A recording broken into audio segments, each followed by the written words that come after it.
Don't blanch the cabbage. Put it directly into the wok.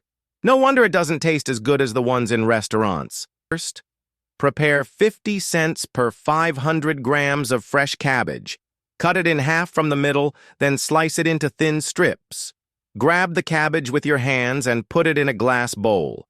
Add 2 tablespoons of salt. Mix well and marinate for 5 minutes to enhance its crispiness and flavor. Meanwhile, beat 4 eggs in a bowl, add a little salt, and stir in one direction. In another small bowl, soak a handful of black fungus in warm water with a spoonful of sugar to help soften it. Peel a carrot, slice it thinly, then cut it into strips and set it aside. Prepare a handful of garlic. Press each clove with a knife for easy peeling, then chop it into minced garlic. Slice 1 green onion into rounds and set it aside.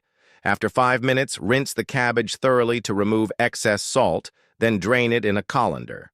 The black fungus should be fully soaked by now. Add a little flour, mix, and rinse it again until the water runs clear. Drain, cut it into thin strips, and place it on a plate.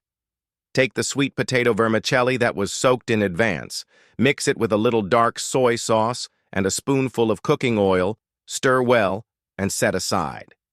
Heat oil in a wok and pour in the egg mixture, quickly spreading it with a spatula for even cooking.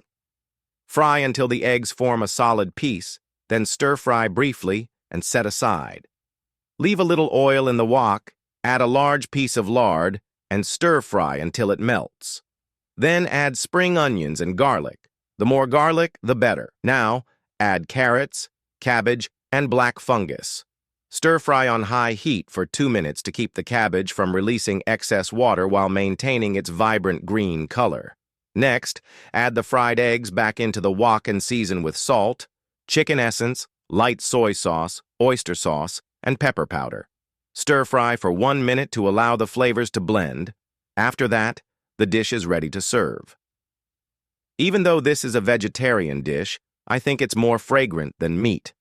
The cabbage is crisp and refreshing, the eggs are flavorful, and the combination of carrots and black fungus makes it both delicious and nutritious. The recipe is simple, so if you like it, save it and try it at home. Friends, did you know? I've already shared more than 100 home-cooked food tutorials, but I still haven't gotten your like yet. If you happen to see this video, please give it a like.